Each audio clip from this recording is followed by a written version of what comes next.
Are you looking for creative hacks to increase your net worth? Then an ESPP or employee stock purchase plan account may be the secret ingredient you need. You're listening to Queer Money episode number 430, and today we're sharing the what, the pros, and the cons of a very popular employee benefit, ESPP accounts. Now, let's get on with the show. The mission of Queer Money is to financially empower the LGBTQ plus community. Join us in thanking Capital One for supporting that mission. We first want to start out by giving a special shout out to Atlanta, Georgia, which recently has gone up to our top 3 downloads for cities in the U.S. So thank you all, Atlanta, Georgia, for the love. Yeah. We need to visit there someday. Yeah, we do. I've been, but you have not. But rude. We also want to give a shout out to Kauai Blue, who gave us a review on Apple Podcasts. This is what Kauai says. This podcast is a must listen. John and David really know their stuff and have interesting guests on as well. So thank you very much, Kauai. We appreciate it. Kauai Blue thinks that we're smart. I hope they think that we're pretty too.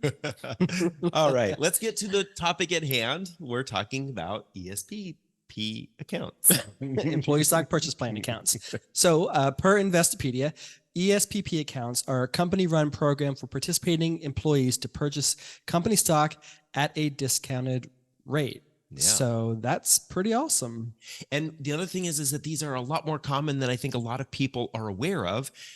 As a matter of fact, AON, a global professional services firm, found that 49% of companies in the S&P 500 and 38.5% of companies in the Russell 3000 offer ESPP plans. So this may be something that your company offers and you're just not aware of it, or you forgot about it. So this is why we're doing the show. Exactly. So let's get back to what really is an ESPP account.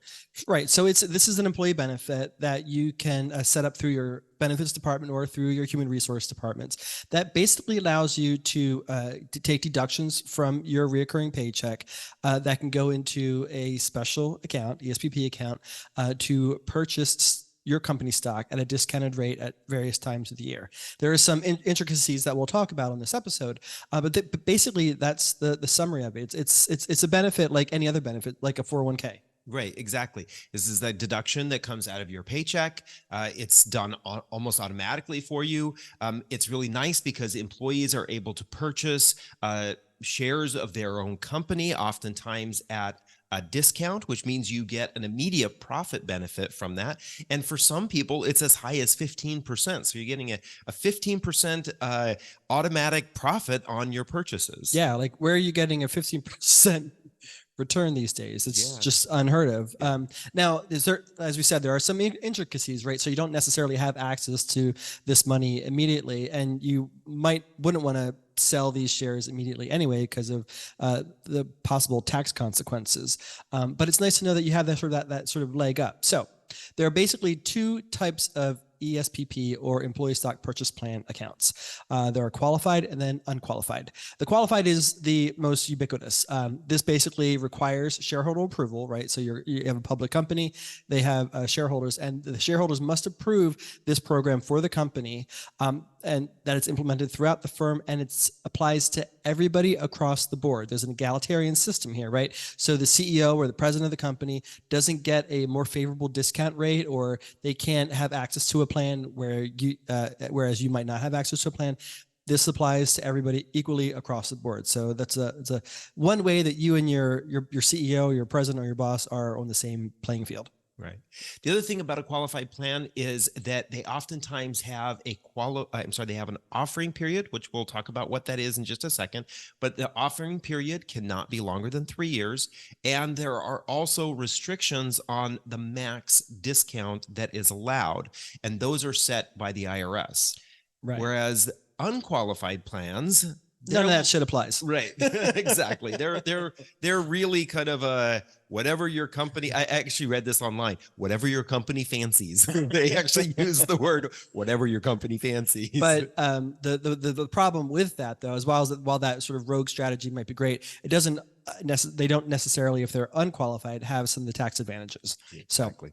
There's a bit of give and take there. So how does one become eligible for an ESPP account if one is available, David? Right. So if it is available, as John said, and it's a qualified plan, well, then there aren't any restrictions, except for you may see a restriction that you have to wait for a certain amount of time, oftentimes a year before you're actually allowed to start making purchases. After your initial employment. Right, exactly. You need to be an employee for a year.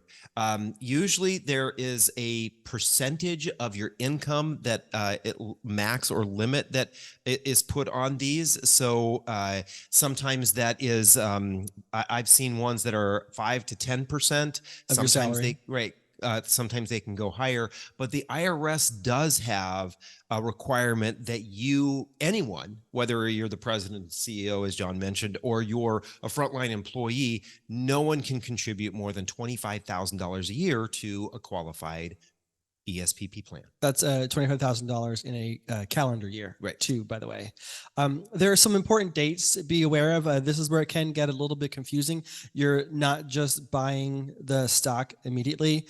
There has to be sort of an offering period that's typically several months at a time. And then there's a grant date where the stock is distributed to you on a specific date. And that typically marks the end of the offering period, though not always. And then there's the purchase date where you actually are going to make the purchase. And sometimes the purchase date can be multiple dates, depending upon how your plan is set up and how you as an individual are looking to take advantage of this particular plan. The reason that this is seemingly so convoluted is because the stock market doesn't typically appreciate that not everybody else is on the same playing field, especially those who are sort of on the inside, right? So everything must be done on the up and up. Everything needs to be done so as to not creating an appearance of impropriety. You know, like if you're on the Supreme Court, you want to make sure that you're being honest with everybody in public about what's going on.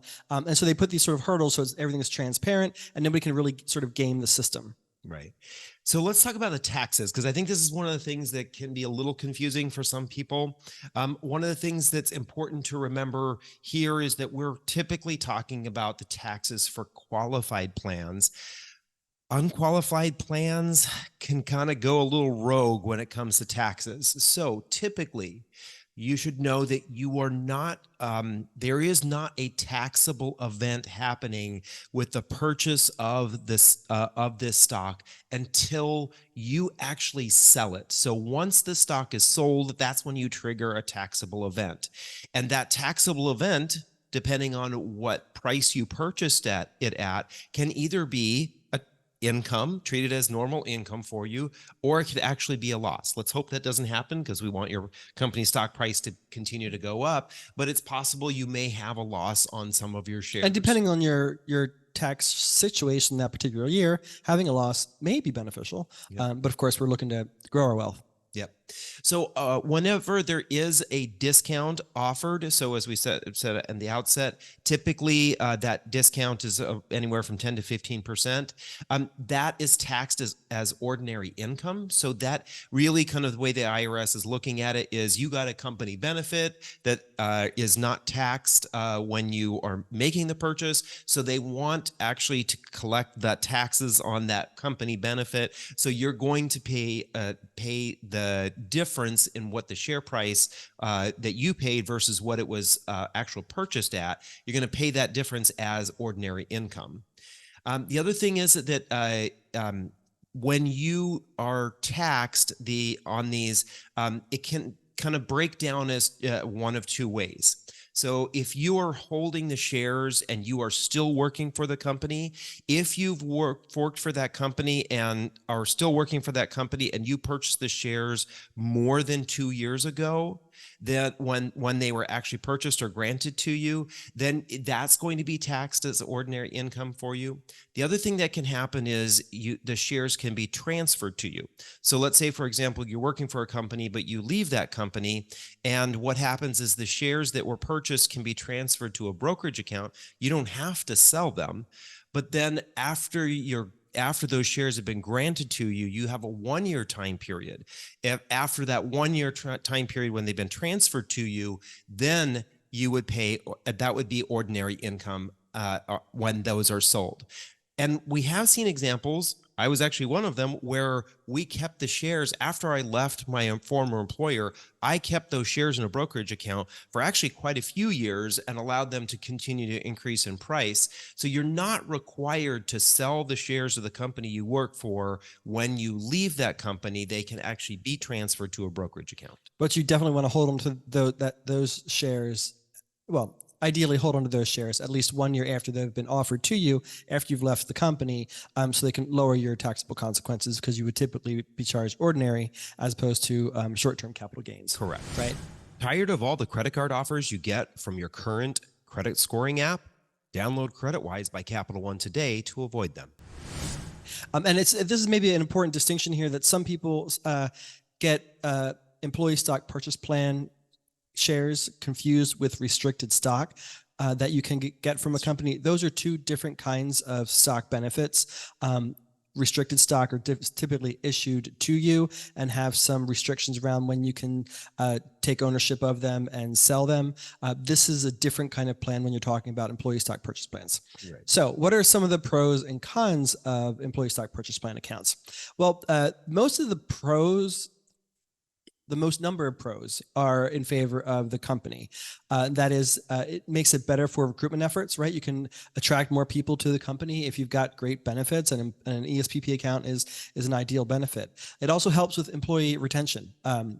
People like to stick with their company because they know that the offering period is coming up, or that the grant period is coming up, or that they need to stay with the company for a certain duration so that they can make sure that they get their shares offered to them. So it kind of creates that sort of sense of, I got to stay here and hang on so I can get access to these shares or take advantage of my full benefits. It also creates a sort of a culture of ownership, right? You have skin in the game when you own stock of the company that you work for, right? So you want them to do well, because if the company does well, you do well. So it increases employee engagement. That said, there are benefits to the employee, and there's a huge perk and why we're talking about it. Right. It's because it can be a wealth building tool. Yeah. You're able to purchase portions of your company at a discount. That discount actually is, as we said before, immediate profit, and hopefully continues to be a profit. And then the other one is convenience. This is a really easy program. You sign up for it. It's deducted out of your paycheck. They make the purchases for you. You get to see a special account where the shares are being held, watch it grow, and then you make the decision as to when you want to, or if you want to sell the shares and take that cash. Yeah, we talk a lot about on the show about the benefit of automating your finances, such as your contributions to your 401k, contributions to your emergency savings account, paying your bills and all that. This is another way to automate your growth of your net worth, and why we're talking about it, because stock investing is one of the three sides of the wealth builders pyramid, right? There are also some cons, though. One of those is that typically you're only allowed to purchase whole shares, not fractional shares, which can make this a hurdle for some employees, especially for companies where their stock price is really high. For example, Chipotle. Chipotle's stock price is over $2,000 a share, right? So if you're setting aside an extra $50 a paycheck, it's going to take you a long time to get to that 2,000 mark. It always comes back to tacos, doesn't it? It does, or burritos. The other thing is that this can only happen through payroll deductions. You cannot hand your employer a wad of cash or a check. They would probably love this, but you can't hand them a wad of cash or a check and say, hey, go purchase 1,000 shares of the company for me at a 15% discount so I can make a whole bunch of extra money right now. No, the only way to do this is actually through your paycheck.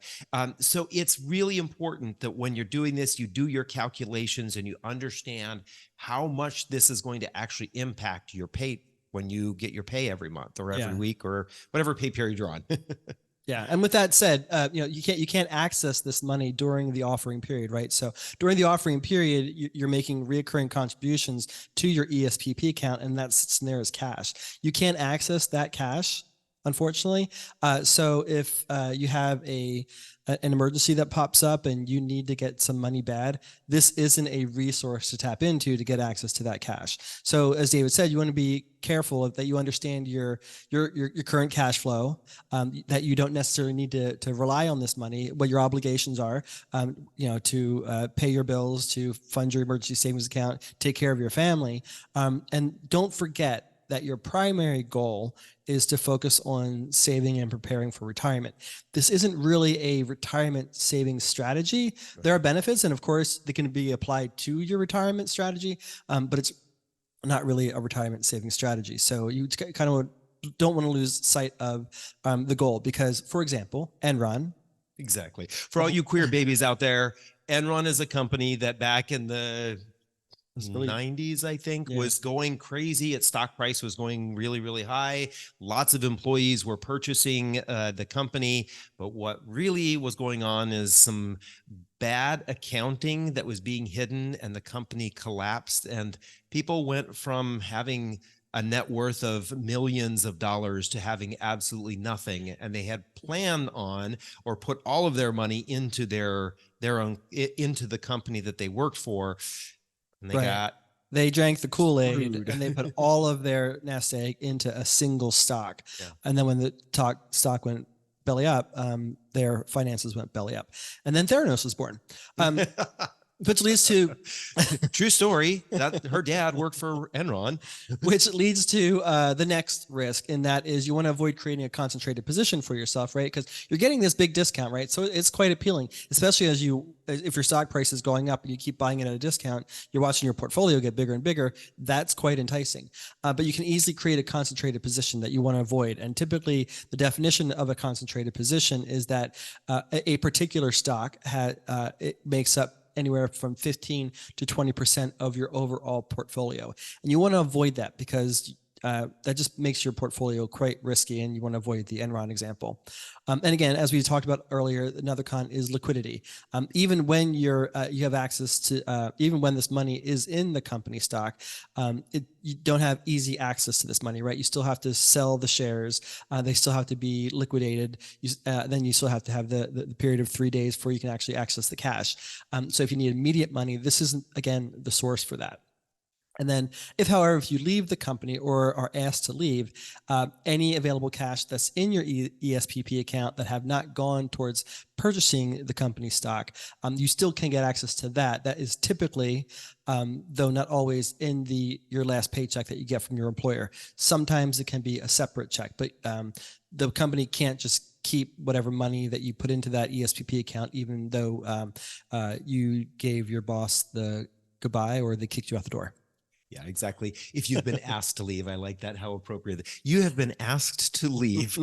You still get your money if you've been asked to leave. Right. All right. In summary, an ESPP account is another tool that you can use to help increase your net worth. Keep in mind that you don't want to make sure that ESPP plan options that you invest in doesn't hinder your cash flow, so you're not struggling during the month because you're putting so much money into your ESPP plan. And also you want to make sure that, as John just mentioned, you don't have too much of a concentrated position. Most of your portfolio is not in one company stock. You want to make sure you spread things around. And then, of course, as always with stocks and investments, the longer you can hold them, the better. Typically avails you for more opportunity for growth and also reduces your taxable consequences. So look out for holding to those positions as long as possible. Don't look at this as sort of a quick win, be able to make some money to go to Vegas to then gamble and make some more money. This is not that strategy. So with all that, stay tuned for your Career Money takeaway from this episode. Start your journey to financial independence with a checking and savings account that doesn't nickel and dime you with fees. Get a Capital One 360 checking or 360 performance savings account at Capital One today. Thank you for joining us for another episode of Career Money. Here is your takeaway from this episode. Contact your human resources department to find out if your company offers this ESPP account. Add this question to the top of your list when you're applying for new jobs. Then, if the math makes sense for you at that particular time, open your ESPP account and take advantage of it during the next offering period. Then join us this Thursday when we talk about the most affordable LGBTQ plus friendly city in the state of Montana. Big sky country. And next Tuesday when we talk with Dividend Dream about how she's built a nearly $3 million portfolio producing passive income through what else? Dividends. Thank you again and have a great week.